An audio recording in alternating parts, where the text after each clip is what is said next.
आदाब नाजरीन, INN की खबरों में आपका इस्तकबाल है। मैं हूं शौकत अली सूफ़ी। आइए नज़र डालते हैं आज दिन भर की कुछ अहम खबरों पर।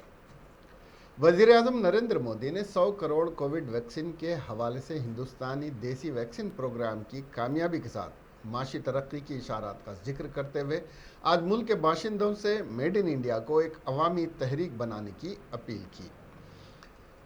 मेड इन इंडिया को एक अवामी तहरीक बनाएं और देसी साख्त अशिया खरीदने को अपने मामूल में लाएं। जुमा के सुबह कौम से अपने खिताब में मिस्टर मोदी ने कहा कि वैक्सीन की बढ़ती हुई कवरेज के साथ हर शोबे में मुस्बित सरगर्मियां तेज़ हो रही हैं।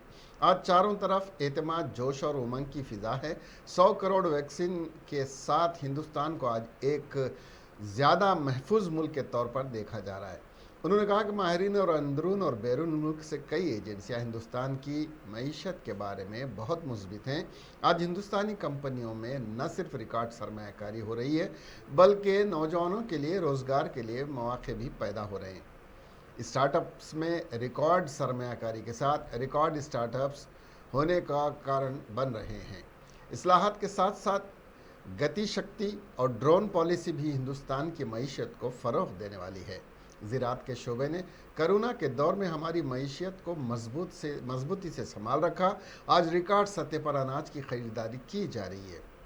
रकम बराह रास्त किसानों के बैंक अकाउंट में जा रही है। मिस्टर मोदी ने कहा कि पिछली दिवाली हर किसी के जहन में एक तनाव था, लेकिन ये दिवाली 100 करोड़ वैक्सीन की खुराक की वजह से पैदा होने वाला एक यकीन है।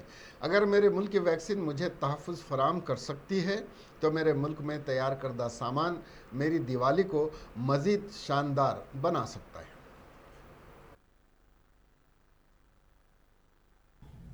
साथियों, एक जमाना था जब मेड इन ये कंट्री, मेड इन वो कंट्री, इसी का बोलबाला था। बहुत क्रेज हुआ करता था। लेकिन आज हर देशवासी ये साक्षात अनुभव कर रहा है कि मेड इन इंडिया की ताकत बहुत बड़ी होती है। और इसलिए आज मैं आपसे फिर ये कहूंगा कि हमें हर छोटी से छोटी चीज जो मेड इन इंडिया हो, जिसे बनाने में किसी भारतवासी का पसीना बहा हो, उसे खरीदने पर जोर देना चाहिए। और ये सबके प्रयास से ही संभव होगा। जैसे स्वच्छ भारत अभियान एक जन आंदोलन है, वैसे ही भारत में बनी चीज खरीदना, भारतीयों द्वारा बनाई चीज खरीदना, वोकल फॉर लोकल, ये हमें व्यवहार में लाना ही होगा। और मुझे विश्वास है सबके प्रयास से हम ये भी करके रहेंगे। आप याद करिए, पिछली दिवाली हर किसी के मन मस्तिष्क में एक तनाव था, लेकिन इस दिवाली 100 करोड़ वैक्सीन डोज के कारण एक विश्वास का भाव है। अगर मेरे देश की वैक्सीन मुझे सुरक्षा दे सकती है, तो मेरे देश का उत्पादन, मेरे देश में बने सामान मेरी दिवाली और भी भव्य बना सकते हैं। दिवाली के दौरान बिक्री की एक तरफ और बाकी साल की बिक्री एक तरफ होती है। हमारे यहां दिवाली के समय, त्योहारों के समय बिक्री एकदम बढ़। नायब सदर एम वेंकैया नायडू ने मुजाहिद आज़ादी अशफाक उल्लाह खान को उनकी सालगिरह पर खिराज अक़ीदत पेश किया। उन्होंने अपने पैगाम में कहा कि अशफाक उल्लाह खान एक सच्चे मुहिब वतन और शायर थे। उनकी तहरीर और जुर्रत ने लाखों लोगों को मुतासिर किया।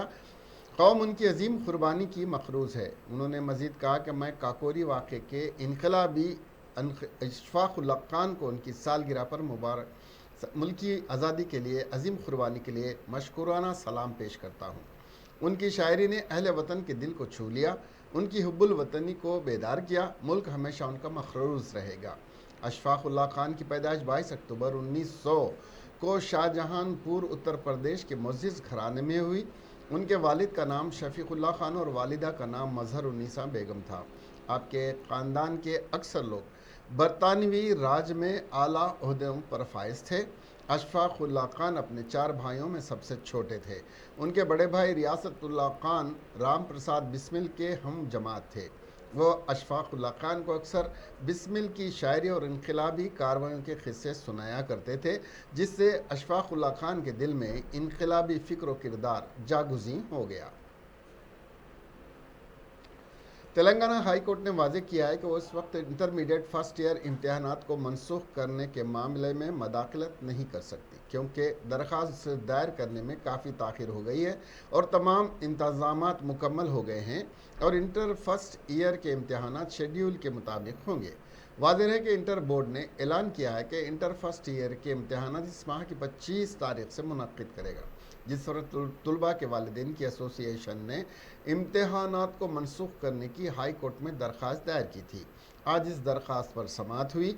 इस मौके पर दरख्वास्त गुजार के वकील ने अदालत को याद दहानी की कि बोर्ड ऑफ इंटरमीडिएट ने पहले ऐलान किया था कि वो पहले साल के तालिब इल्मों को दूसरे साल में प्रमोट कर रहे हैं।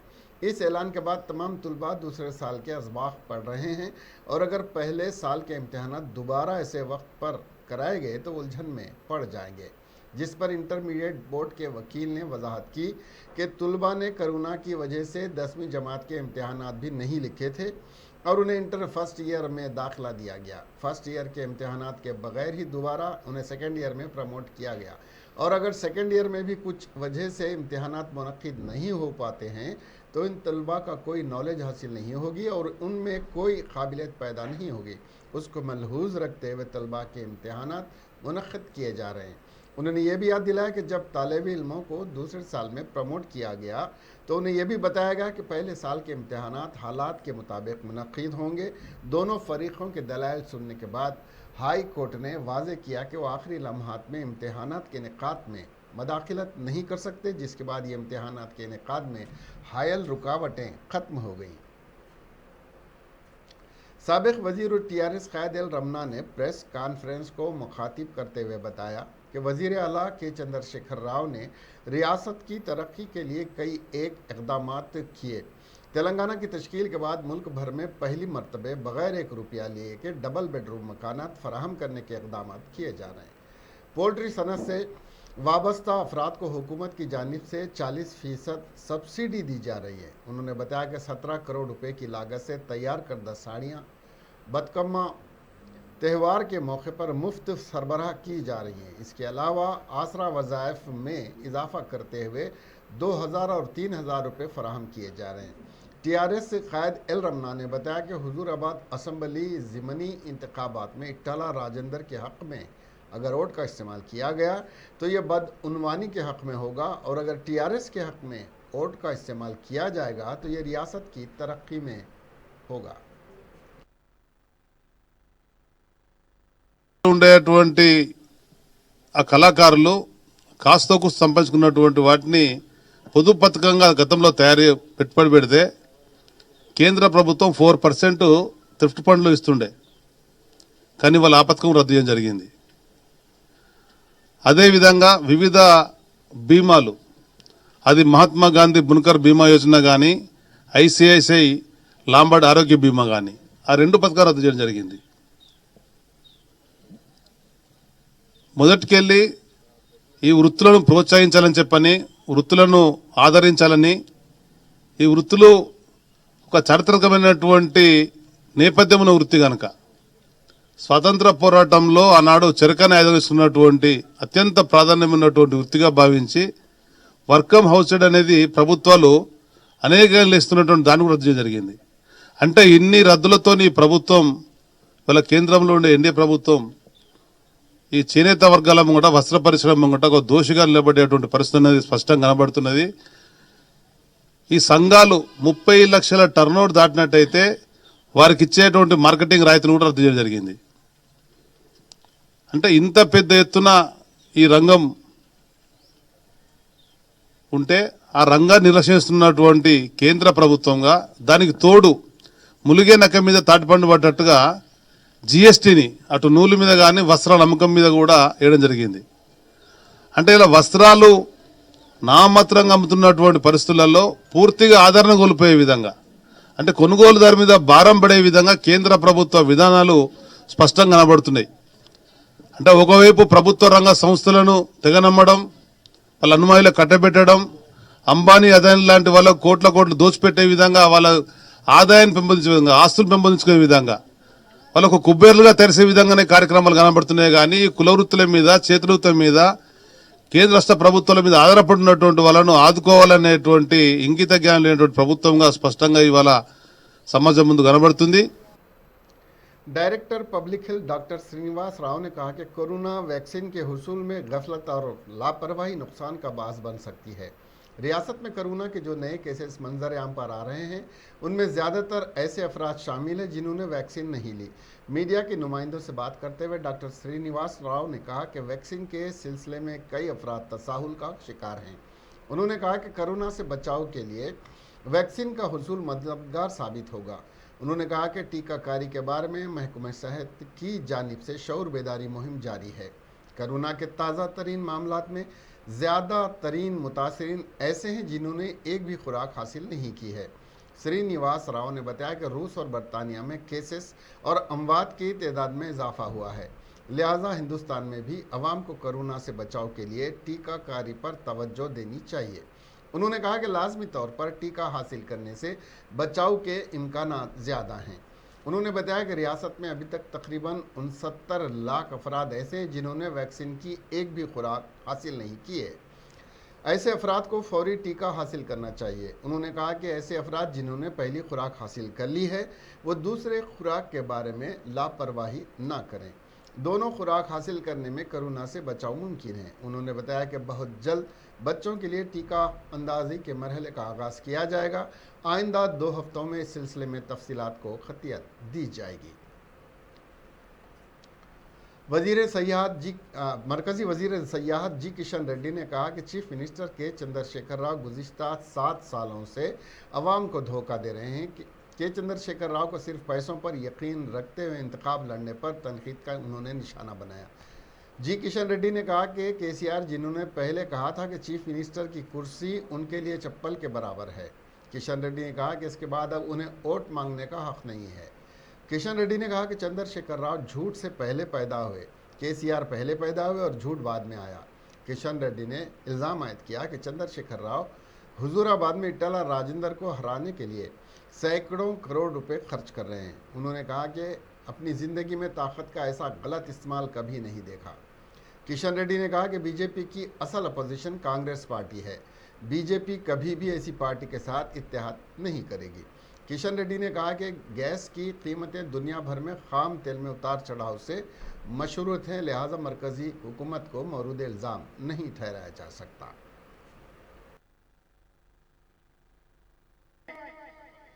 అధర్మం వైపు కేసీఆర్ గారు ఉన్నారు, ధర్మం వైపు ఈటల రాజేందర్ భారతీయ జనతా పార్టీ ఉన్నారు. న్యాయానికి అన్యాయానికి మధ్యన జరుగుతా ఉన్న ఎన్నికలు అన్యాయంగా తొండి చేస్తున్నాడు కేసుకాలుగా అభివృద్ధి కార్యక్రమాలు ఈటల రాజేందర్ గారు మంత్రిగా ఉన్నప్పుడు జరిగినటువంటి విషయాన్ని మనవి చేస్తా ఉన్నాను. అందుకే మీ అందరినీ కోరుతా ఉన్నాను, ధర్మానికి అధర్మానికి మధ్యన ఎన్నికలు జరుగుతా ఉన్నాయి. అధర్మం వైపు కేసీఆర్ గారు ఉన్నారు, ధర్మం వైపు ఈటల రాజేందర్ భారతీయ జనతా పార్టీ ఉన్నారు. న్యాయానికి అన్యాయానికి మధ్యన జరుగుతా ఉన్న ఎన్నికలు అన్యాయంగా తొండి చేస్తున్నాడు కేసీఆర్ గారు, అన్యాయంగా తొండి చేస్తున్నది కేసీఆర్ కుటుంబము, అన్యాయంగా తొండి చేస్తున్నారు టిఆర్ఎస్ పార్టీ అని మనం చేస్తా ఉన్నాము. కాబట్టి మీ అందరినీ కోరుతా ఉన్నాను,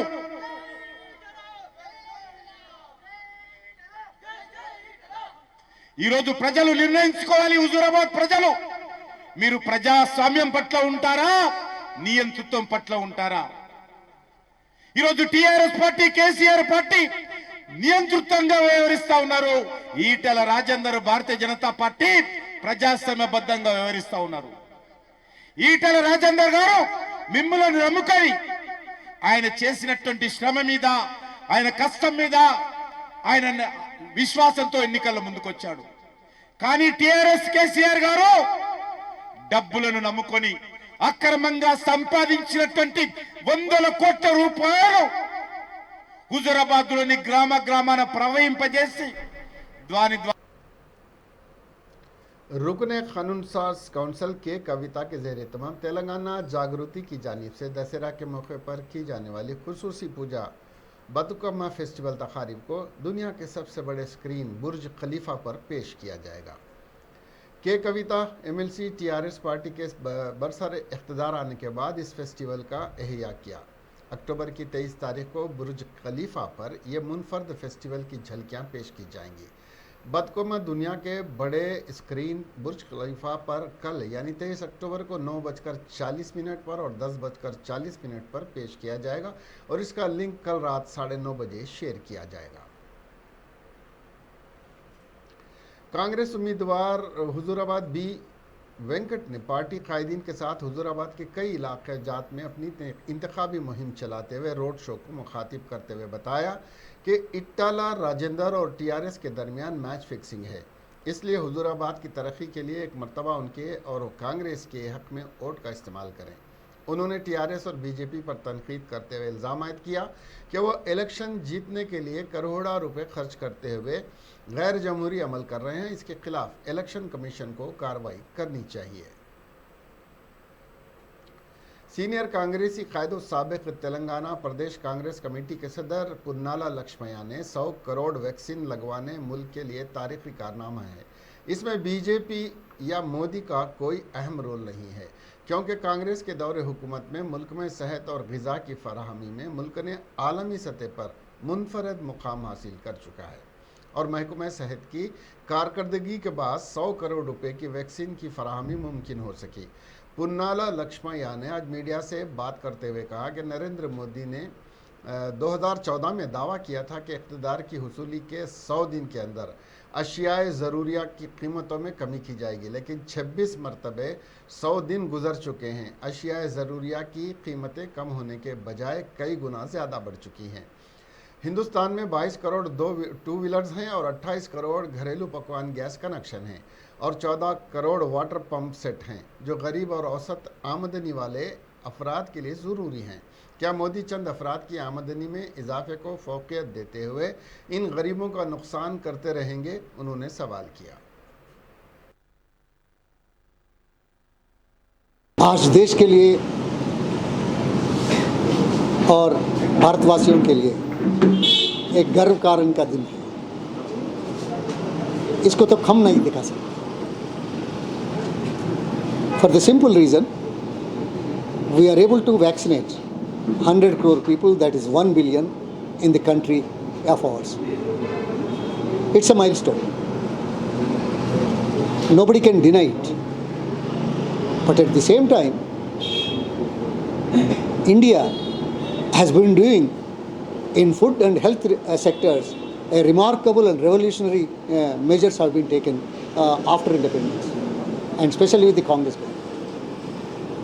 Food and health is the most important thing for people, whether rich or poor, whether region or religion does not come in the way.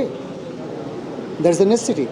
So that's why food for all, lowest prices for the poor in the world by the Congress government as far as food is concerned. Health-wise, we have taken a lot of measures.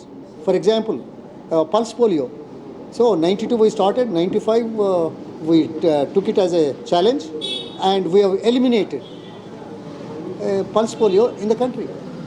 After 25-26 crore boys and girls, the country has given 17 crore vaccinations.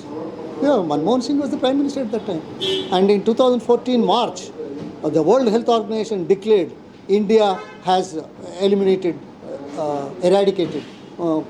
pulse polio.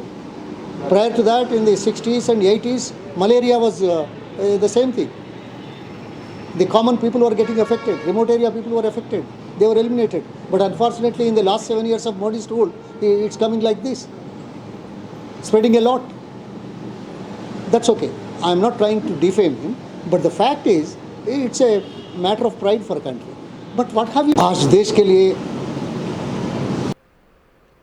सदर YSR Telangana party YS Sharmila की पदयात्रा आज तीसरे रोज में दाखिल हो गई। आज उन्होंने सुल्तानपल्ली शमशाबाद बस स्टैंड के पास अपनी पद यात्रा करते हुए अवामुन्नास से मुलाकात की और उनके मसाइल दरियाफ्त किए और तयखुन दिया कि उनके मसाइल हल करने के लिए जद्दोजहद करेंगी और तेलंगाना में बहुत जल्द राजन्ना का दौर वापस आएगा। YSR शर्मिला का अवामुन्नास में जगह जगह वालियाना खैर मकदम किया गया। हुकूमत तेलंगाना ने यादाद्री लक्ष्मी नरसिम्हा स्वामी मंदिर की तज़ीन नौ पर सैकड़ों करोड़ रुपए खर्च करके उसकी नई सूरतगिरी की। चीफ मिनिस्टर के चंद्रशेखर राव इस मंदिर की तामीर नौ में खुसूसी दिलचस्पी ले रहे हैं। कुछ ही दिन कबल उन्होंने मंदिर के लिए सोना देने की अपील की थी और ख़ुद उन्होंने 1 किलो 160 ग्राम सोना बतौर अतिया मंदिर को दिया। इसके बाद मुख्तलिफ इदारे और अशखास इस मंदिर के लिए सोना अतिया में दे रहे हैं। चीफ मिनिस्टर ऑफिस के बमुजिब गुज़िश्ता 3 दिनों में अब तक 36 किलो 160 ग्राम सोना अतियात की शक्ल में वसूल हुआ है। दरियासना AP और तेलंगाना ब्राह्मण की जानिब से 3 किलो सोना अतिया देने की इतलात भारत ब्राह्मण संस्थान ब्राह्मण संकेशम भवन के बानी सदर गिरी प्रसाद शर्मा ने दी। CMO ने बताया कि मंदिर के टावर के लिए कुछ और तंजीमों ने भी अतिया दिया है।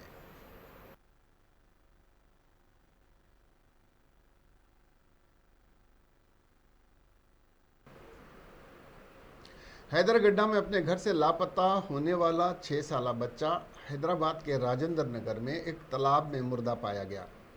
पुलिस को शुबा है कि लड़का गलती से तालाब में फिसल गया होगा। तफसीलात में जाकर जाने तो पता चला कि अनीश 6 साला अनीश जो है शिव शंकर और अपर्णा का बेटा खेलते हुए अपने घर से बाहर गया। लड़के के वालिदैन ने उसे जुमेरात की दोपहर को अपने अपार्टमेंट की इमारत की 4थी मंजिल से नीचे उतरते देखा और उसे दोबारा वो नहीं मिला।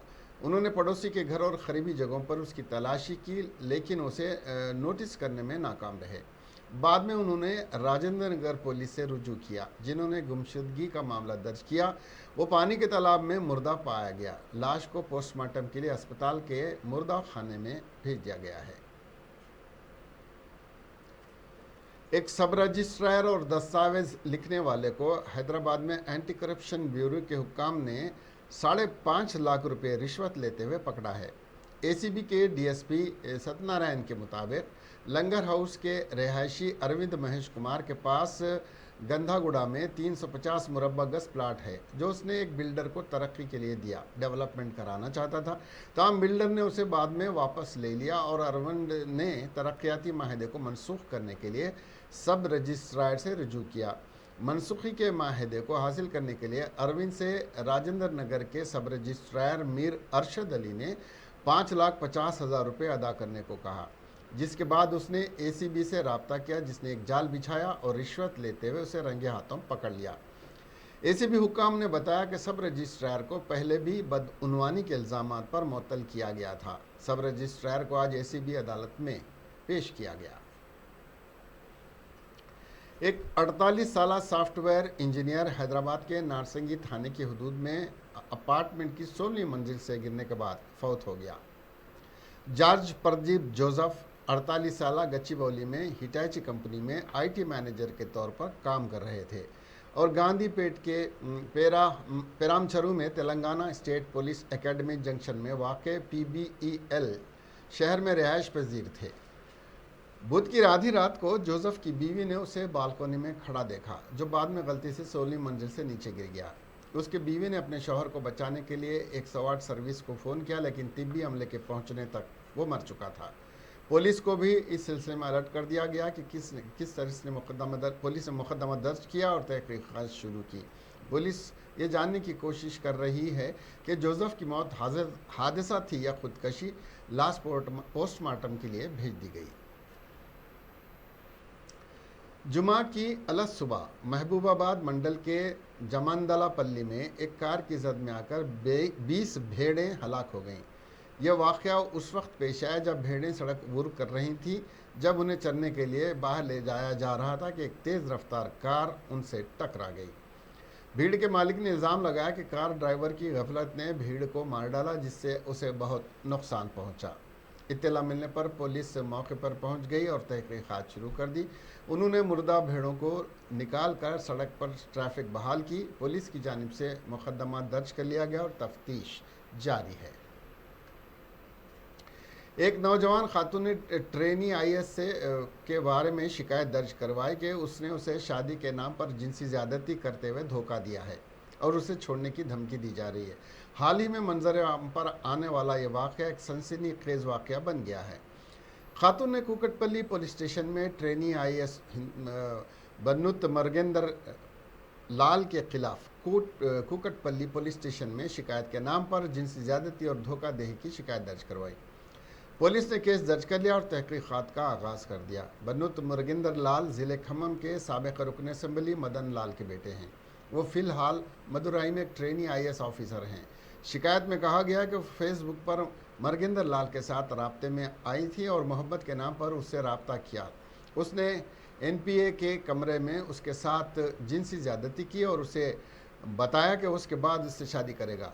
अब मुरगिंदर लाल शादी से इनकार कर रहे हैं। नौजवान खातून ने शिकायत में कहा कि साबिक़ रुकन असम्बली अपने बेटे को बचाने की कोशिश करते हुए 25 लाख रुपए की पेशकश करते हुए उनके लड़के से दूर जाने पर जोर दिया और उसे न छोड़ने पर जान से मारने की धमकी भी दी।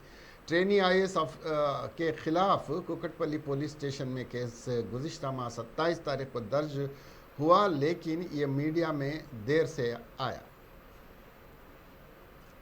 जगत्याल रूरल पुलिस ने एक नामालूम नौजवान की तस्वीर मीडिया को जारी की है, जो गुज़िश्ता चंद दिनों से जगत्याल के अतराफ़ के इलाके में स्कूल जाने वाली नाबालिग लड़कियों को हिरासान करते हुए उनके साथ गैर गलत हरकतें कर रहा है। जगत्याल रूरल पुलिस के सब इंस्पेक्टर एम चिरंजीवी ने बताया, मज़कूरा नौजवान की शनाख्त बताने वाले को 5000 रुपये इनाम का भी उन्होंने ऐलान किया है।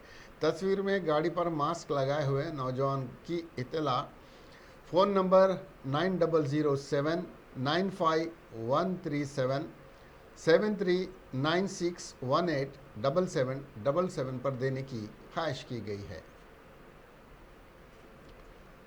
बम्बई में करी रोड वाक़े 60 मंजिला अपार्टमेंट में जुमा को आग लग गई। बिल्डिंग लाल बाग इलाके में वाक़े है। इस हादसे में एक शख्स की मौत हो गई है।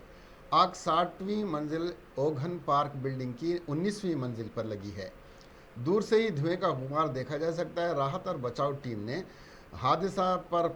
मकाम हादसा पर पहुंचकर दमकल की 14 गाड़ियां मौके पर पहुंच गईं और उन्हें बुझाने की कोशिश की।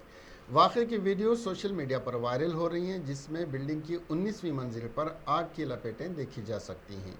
वहीं एक शख्स की इमारत से नीचे गिरने की वीडियो भी सामने आई है। वीडियो में दिखाई पड़ रहा है कि एक शख्स बालकनी से लटका हुआ है। थोड़ी ही देर में वो नीचे गिर जाता है। बताया जा रहा है कि शख्स की मौत हो गई है। महलूक का नाम अरुण तिवारी है और इसकी उम्र 30 साल बताई जा रही है।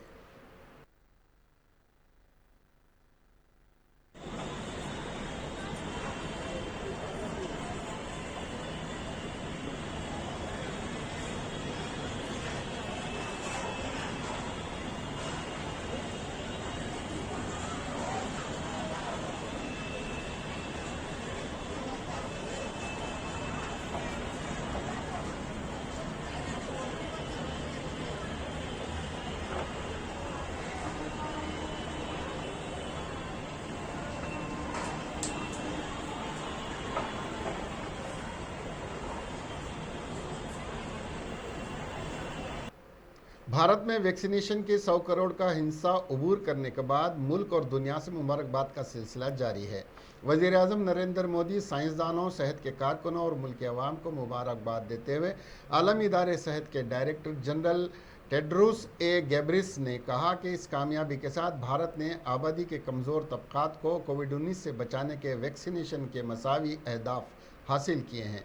WHO की रीजनल डायरेक्टर बराए जनूबी मशरक़ी एशिया पूनम खेत्रपाल ने कहा कि मजबूत सियासी क़यादत, तमाम खित्तों की मुश्तरका कोशिश, जामे सेहत और तिब्बी अमले और अवाम की कोशिशों के बगैर इतने कम वक्त में इतनी बड़ी कामयाबी आसान नहीं थी। इसके साथ ही यह खबरें यहीं ख़त्म हुई। अब हमें दीजिए इजाज़त और देखते रहिए INN चैनल। खुदा हाफ़िज़।